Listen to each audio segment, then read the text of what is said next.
Techniques are going to deal with the fingers and the hands, okay? Anytime anybody goes to grab at you, latch onto you, push you, the fingers are exposed, gives you a quick entry, okay? When he puts his hand out, puts his finger out, anything. Dealing with the fingers, we do a finger lock, okay? If it's one, I latch it with the inside my thumb. I use my pinky as my fulcrum and I lock the knuckle here. Depending again on how I want him to turn is how I do my motion. If I want a basic simple motion, I just twist it down like I'm touching the finger to the back of his arm. Remember, finger going to arm, okay? If I can remember that and his palm turns this way, it's the same theory. Finger goes towards arm, I turn his body this direction.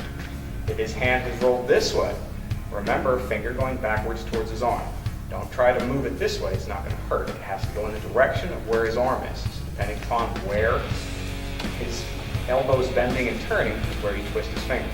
Now this hurts, causes enough pain. You create a base, grabbing up underneath, you're going to intensify the pain. A lot of people that are wood are more flexible, the fingers are going to come all the way back and they're going to look at you, okay? A basic finger lock, you're more than likely nobody's going to point a finger at you and you're going to get mad at them and hurt the person, okay? But an attempted grab. He goes to grab my shirt, his fingers will be open. If I latch his pinky, I get a lot more pain in his pointer, but the theory is the same in the finger lock. So just for basic practice, if you just grab one finger, practice getting that rolling motion, creating your base, keeping it in your strong area, and depending upon what you want, turn your body. If I want him on the ground, I'm going to forcefully pull and drop him back that way, continuing that same motion, okay? So your basic finger lock goes here. You want to choke the person, roll his palm out, turn this way. If you want to strike the person in the front, you roll it this way to strike this way. If you notice, every time I let go of Zach's hand, the pain goes away. You got to remember that. Don't think you did this and you won the fight. You now have to follow up with something, okay? If his hand came out and I had all his fingers towards me, I got nervous and I raised my hand up and his fingers just touched my arm. I still have my torrente lock to go there. That's using all of his fingers, okay? You can turn your thumb down, grab a hold of his fingers, grab a hold of his wrist. I want the same theory, fingers going to arm. Then I'll put a little twist and a little turn in it here, starts the pain. Then I'm going to draw back to my hip like you see in a lot of your forms. Grab the wrist in here, torrente lock pulls back towards you, okay? Again, if I want them on the floor, I draw back really hard, okay? Thumb down, grab the fingers, grab the wrist, twist back, and pull. What would be our stance or fighting position? Well, how would I hold this knife? That back in the first part of the last century, in World War II and earlier, that the military, they were told to hold the knife back here in a rear position, as opposed to holding the knife in a forward position. And the reason that they were told to do this is that they would say, well, I'm going to put this other hand up here to deal with him. I've got my knife back here. But what they really didn't share was that they had a metal helmet that they would put, have in this hand, and they would be beating the guy up with their helmet and then using the knife here. You want your knife close to your opponent. You don't want it out here because he might cut me, he might hit me. I want it back here, but I don't want to be back like this in a rear position. We have a forward position and a rear position here.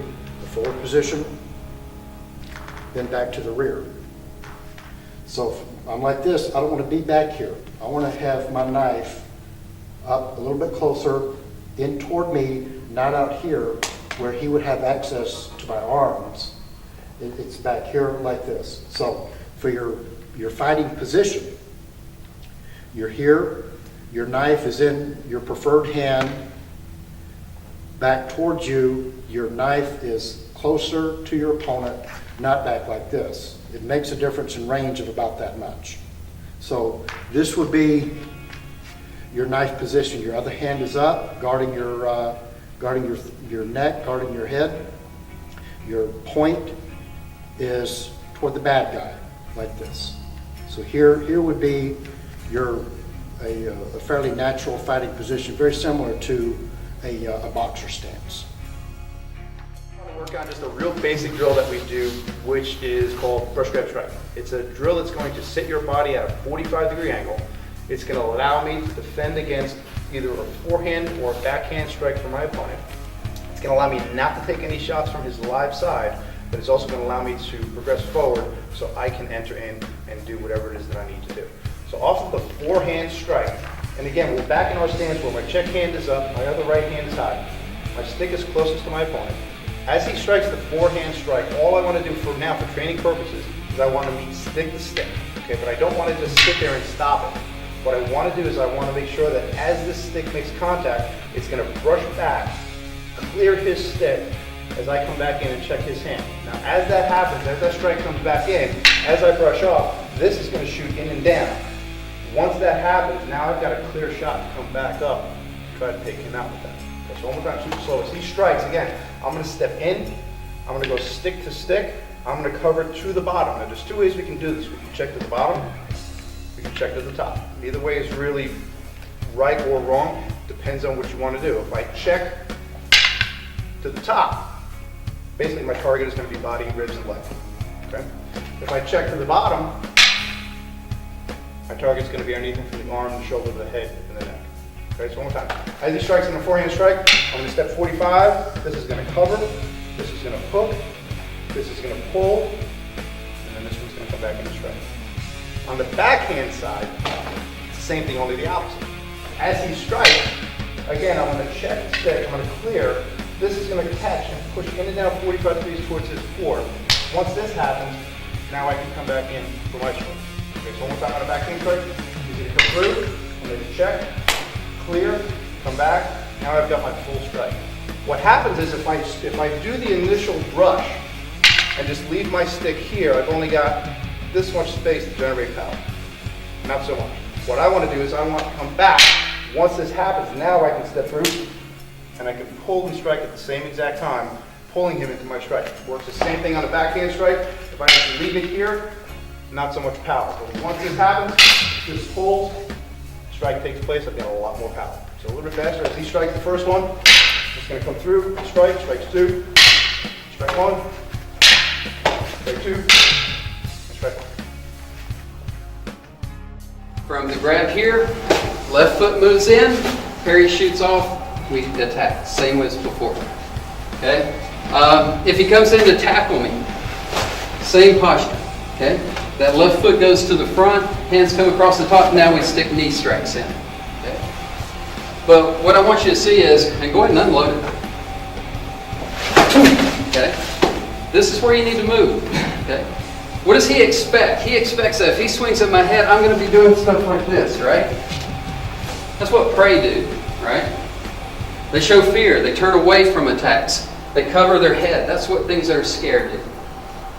What do things that are predators do? They move in and attack. Okay? So when you're doing training, you've got to be a little more aggressive. Okay?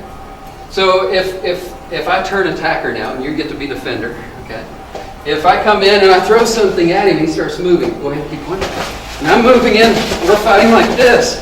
You know, that's all fine and dandy, right? So we're in here. But then all of a sudden, he starts getting stabbed. You may not even know that he's getting stabbed. Most people in real fights have no idea they've been stabbed. They think they're getting punched. Okay? When the stress hits, and we're in here flying like this and everything's floating, he tunnel visions in on the threat, right? So he's tunnel visioned in on this, and see where his head's at? He's not engaged. So I'm in here doing this, and his hand comes back here. He doesn't notice until this sticks and continues to attack. Okay? Your training needs to be like that. There needs to be surprises. Okay, next one's going to be what I call a thumb down wrist lock. It can be done if my hands were up here and he's grabbed a hold of my wrist, or if my hand was down here and he grabbed me with his thumb pointed down. That's why I call it that. If I was up here and he grabbed a hold, if I take my elbow, force it over and drop, you notice he lets go. Okay? So what I want to do is I want to hold here so he can't let go. The elbow comes across, cutting into the meridian on his wrist right here. Now dropping causes pain. And I draw this backwards towards me is when I get a good chance of snapping his wrist. Okay? So he grabs it up here or down here. If it's down here, hold the fingers and just bring it over this way. Okay? If it's up high, same motion. Elbow comes over. Elbow drops, not a tremendous pain. So I draw it back towards me. Okay? Hold that thumb down for slow. We came and said, you know, steel on flesh first. Well, I've got both hands in the fight. Well, why did I want this steel on flesh first? Well, here's why. If this was late and I just came in with my offhand, I might have done something like that and didn't prevent it. I needed this up to stop this, to get in my cut. Remember, this is what we're after. So I might have been too late to take advantage of this when all I ended up doing with this was then cutting myself.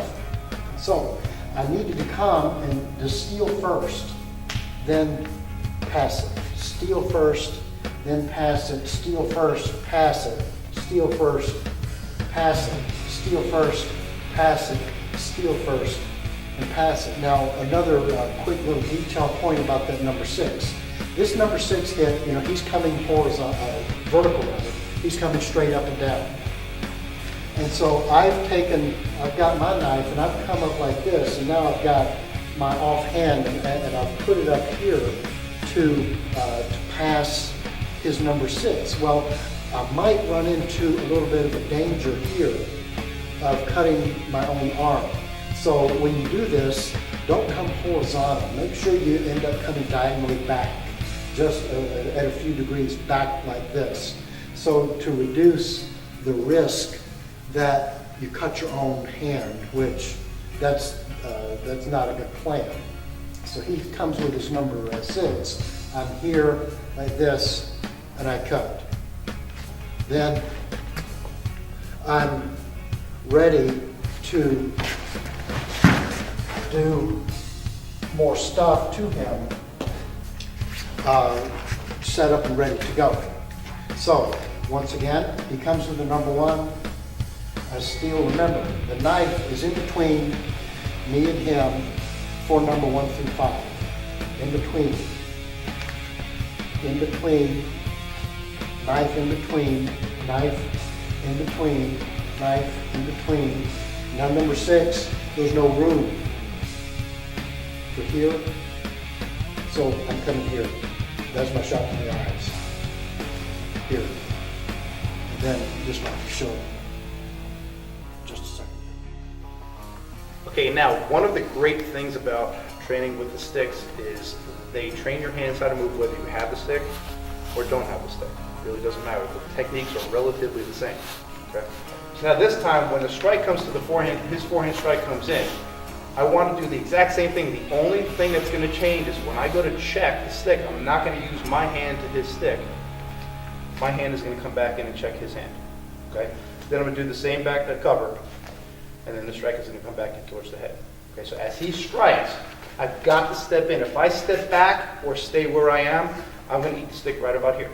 Okay, so the safest place for me to be is stepping towards my opponent. Okay, so once that strike comes in, I just want to cover the hand, hook it in and down. I can back fist, I can hammer fist, I can strike, I can spear, whatever it is that you want to do, but I've got to get to this position. Once the stick is past me, I'm not really worried about it anymore. Now the only thing I'm worried about is this hand. This is pretty much taken care of. I can come back into here and I can strike. Okay?